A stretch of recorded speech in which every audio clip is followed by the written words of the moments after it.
Selamat datang di perjalanan menelusuri jejak sejarah yang penuh dengan kisah-kisah menakjubkan, peristiwa epik, dan tokoh-tokoh besar yang telah membentuk dunia kita. Dalam episode ini, kita akan mengungkap misteri masa lalu, mengeksplorasi peradaban kuno, dan menyelami cerita-cerita yang menginspirasi. Bersiaplah untuk menyaksikan perjalanan waktu yang membawa kita dari zaman purba hingga ke era modern. Inilah kisah sejarah yang akan membuka wawasan dan memperkaya pengetahuan kita. Mari kita mulai petualangan ini. Selamat datang di Makam Sunan Giri, salah satu situs sejarah Islam paling berpengaruh di Tanah Jawa. Makam Sunan Giri terletak di Gresik. Makam ini berada di atas bukit yang tinggi, sehingga para peziarah harus menaiki beberapa anak tangga untuk mencapainya. Tangga ini melambangkan perjalanan spiritual menuju kesucian. Pada samping kanan dan kiri tangga terdapat beberapa makam. Lalu pada gapura makam Sunan Giri terdapat patung naga giri. Pada bagian bawah patung naga giri terdapat ukiran khusus pada batu.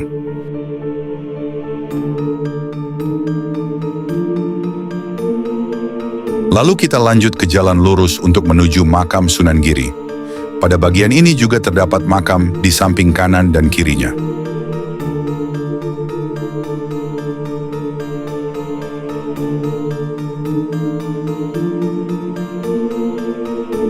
Lalu di sekitar kompleks makam Sunan Giri, terdapat banyak pedagang yang menjual berbagai barang, mulai dari makanan khas Gresik, air mineral, tasbih, kitab-kitab doa, hingga cenderamata seperti gantungan kunci, kain, dan baju bertema religi.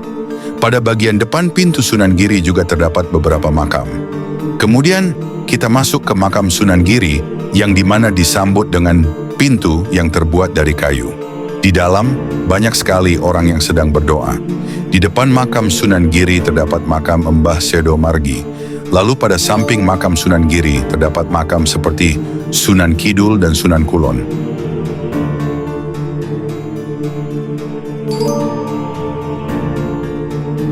Terdapat juga motif khusus pada bagian bawah makam.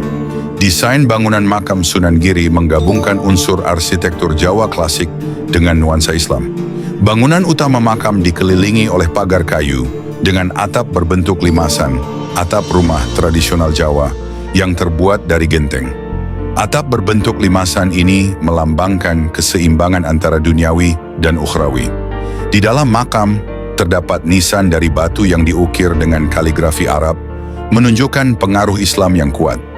Makam ini dikelilingi oleh berbagai elemen yang menambah kekhusyukan dan keindahan tempat tersebut. Sekarang kita ke makam Sunan Prapen. Makam Sunan Prapen terletak tidak jauh dari makam Sunan Giri di kawasan yang sama di Bukit Giri. Makam ini memiliki arsitektur megah dibandingkan makam-makam lainnya di sekitar Gresik. Sebelum ke makam Sunan Prapen, harus melewati tangga dahulu. Pada bagian bawah tangga terdapat sebuah batu pijakan yang terdapat bentuk kaki. Pada bagian samping tangga terdapat makam-makam di samping kanan dan kirinya. Sekarang kita masuk ke makamnya. Terdapat bangunan cungkup makam yang memiliki ukiran khusus yang indah untuk dilihat.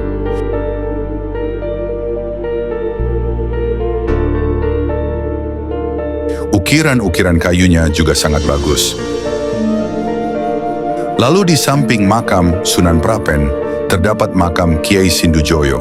Makam Sunan Prapen dihiasi dengan ornamen-ornamen yang menunjukkan perpaduan antara budaya lokal dan unsur Islami, seperti ukiran-ukiran yang menampilkan motif tumbuhan dan kaligrafi Arab. Makam Sunan Prapen ini mencerminkan statusnya sebagai pemimpin besar yang berhasil membawa Giri Kedaton ke puncak kejayaan. Lalu pada samping komplek makam Sunan Prapen terdapat makam yang tertutup oleh kain hijau. Sekarang kita akan melanjutkan perjalanan kita ke Giri Kedaton. Giri Kedaton merupakan sebuah pusat kekuasaan dan pendidikan agama Islam di Gresik, didirikan pada abad ke-15 oleh Sunan Giri, seorang wali besar yang berperan penting dalam penyebaran agama Islam di Tanah Jawa. Giri Kedaton tidak hanya menjadi tempat tinggal para Raja Giri, tetapi juga pusat dakwah dan pendidikan yang menarik murid dari berbagai penjuru Nusantara. Awal berdirinya Giri Kedaton bermula ketika Sunan Giri, atau yang juga dikenal dengan nama Raden Paku, membangun pesantren di Bukit Giri pada tahun 1487. Sunan Giri adalah putra dari Maulana Ishak, seorang ulama besar dari Samudra Pasai, dan Nyai Gede Pinati, seorang saudagar dari Gresik. Berkat pengaruh keluarganya dan perjalanan belajarnya di tanah Arab, Sunan Giri tumbuh menjadi salah satu wali yang sangat berpengaruh dalam menyebarkan ajaran Islam. Dalam kepemimpinannya, Giri Kedaton berkembang pesat, bukan hanya sebagai pusat pendidikan agama, tetapi juga sebagai pusat kekuasaan politik berbasis keagamaan yang kuat. Sunan Giri memiliki peran yang signifikan dalam memajukan pendidikan Islam di Jawa dan wilayah Nusantara lainnya. Melalui dakwah dan ajarannya, beliau menyebarkan ajaran Islam hingga ke pelosok Nusantara, termasuk ke Maluku, Sulawesi, hingga Lombok. Di bawah kepemimpinannya, Giri Kedaton menjadi pusat otoritas religius yang dihormati oleh kerajaan-kerajaan besar di Jawa, seperti Majapahit dan Demak. Sunan Giri juga dikenal dengan metode dakwahnya yang inovatif, melalui penggunaan seni dan budaya lokal, seperti lagu-lagu anak dan permainan yang disesuaikan dengan budaya masyarakat. Setelah wafatnya Sunan Giri pada tahun 1506, posisinya digantikan oleh keturunannya. Salah satu penerus yang paling terkenal adalah Sunan Prapen, cucu Sunan Giri, yang kemudian menjadi pemimpin Giri Kedaton pada pertengahan abad ke-16. Sunan Prapen membawa Giri Kedaton ke puncak kejayaannya. Selain dikenal sebagai seorang ulama dan pemimpin spiritual, Sunan Prapen juga memiliki kemampuan diplomasi yang kuat. Sunan Prapen memainkan peran penting dalam menyebarkan ajaran Islam ke wilayah-wilayah yang lebih luas di Nusantara, termasuk wilayah luar Jawa seperti Kalimantan, Bali, dan Nusa Tenggara. Pada masa pemerintahannya, pengaruh Giri Kedaton tidak hanya bersifat lokal, tetapi juga meluas secara internasional. Sunan Prapen dikenal dengan kebijakan-kebijakan dakwah yang terorganisir, dan di bawah pimpinannya, Giri Kedaton berkembang menjadi kekuatan religius dan politik yang semakin dihormati. Namun setelah masa pemerintahan Sunan Prapen, Giri Kedaton mulai mengalami penurunan pengaruh, terutama setelah kerajaan Mataram di bawah Sultan Agung memperluas kekuasaannya. Pada tahun 1680, Giri Kedaton akhirnya jatuh di bawah kekuasaan Mataram, mengakhiri era kejayaan kerajaan ini.